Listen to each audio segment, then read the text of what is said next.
this video, I will show you how combining multiple references can instantly make your illustrations feel richer, more believable, and full of personality. But before we jump in, check out my Patreon or YouTube membership for the full tutorial, PDF guide, practice sheets, and more. Now, let's get started. Every illustration starts with a plan, and for me, that begins with choosing the right reference. For simple subjects like a fruit or a vegetable, one good reference is usually all you need. The mistake many beginners make is thinking that the same approach works for every drawing. When you move on to more detailed illustrations like the fish shop, one reference quickly becomes limiting. In this case, you need to combine multiple references so you have more ideas to work with and can create something that's uniquely yours. Think of references like ingredients. One is enough for something simple, but combining the right ones helps you create a richer illustration. Now it's time to turn those references into an illustration. At this stage, I'm not trying to draw perfectly. I'm simply building the foundation of my sketch. I go back and front between my references, taking different ideas from each one. Maybe one reference inspires the overall shop, while another helps with smaller details like the sign or the furniture. I'm not copying any single image. I'm combining different elements to create my own version. For beginners, don't worry about clean lines or perfect proportions yet. Keep your sketch loose and focus on placing the main shapes where they feel balanced. Think of it as planning the illustration rather than finishing it. Once everything in place, refining the sketch becomes much easier in the next step. Now that the basic sketch is in place, it's time for my favorite part, which is making the illustration feel like my own. This is where I stop looking at references as images to copy and start looking at them as a source of ideas. Instead of asking how I can draw this exactly, I ask, what do I like about this reference and how can I use it in my illustration? Maybe it's the shape of a sign, the way the fish are displayed, the texture of the wooden shop, or even the colors. I don't need to use everything. I only keep the details that support the story I want to tell.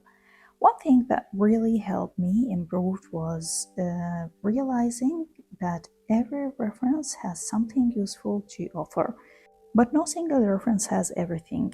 That's why I like collecting several images before I start drawing. It gives me more options and helps me make creative decisions instead of simply following one photo. I also like to add details from my own experience. Maybe I've seen a fish shop while walking through a market, noticed the way baskets were stacked outside, or remembered the feeling of a small local store. Those little memories help make the illustration feel more natural and personal. Your imagination doesn't come from nowhere. It grows from the things you've seen, experienced, and observed. The more you pay attention to the world around you, the more ideas you will have when you sit down to draw. Another tip is to keep asking yourself simple questions while you're drawing. What happens if I move this object? What if I make the sign a little bigger? What if I add another basket or remove something that feels distracting? These small changes might seem simple, but together they make the illustration feel designed instead of copied. And remember, your goal isn't to make an exact copy of a reference. Your goal is to create an illustration that feels believable while still reflecting your own style and ideas.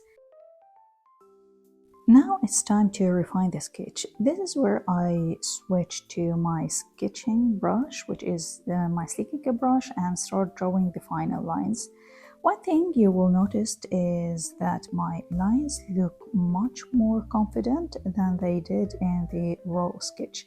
That's not because I'm trying to draw perfectly, it's because I've already done the hard work.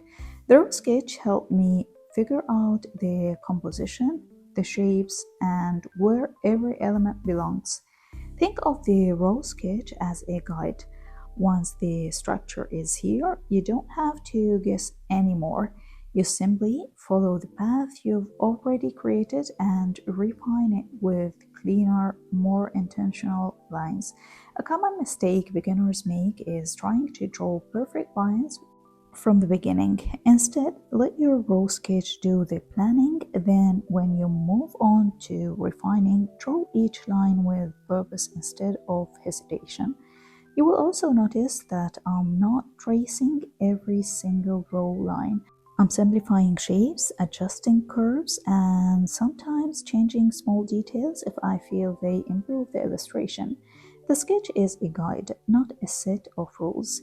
Another tip is to draw using long, smooth strokes whenever possible instead of lots of short, scratchy lines.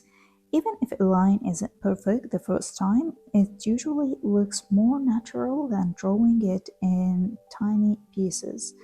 And remember, you can always undo a stroke and try again. I also like to use a sketch color that matches the color palette I'll use later. It gives the illustration looking soft and really nice, and it makes the transition to coloring feel much more natural.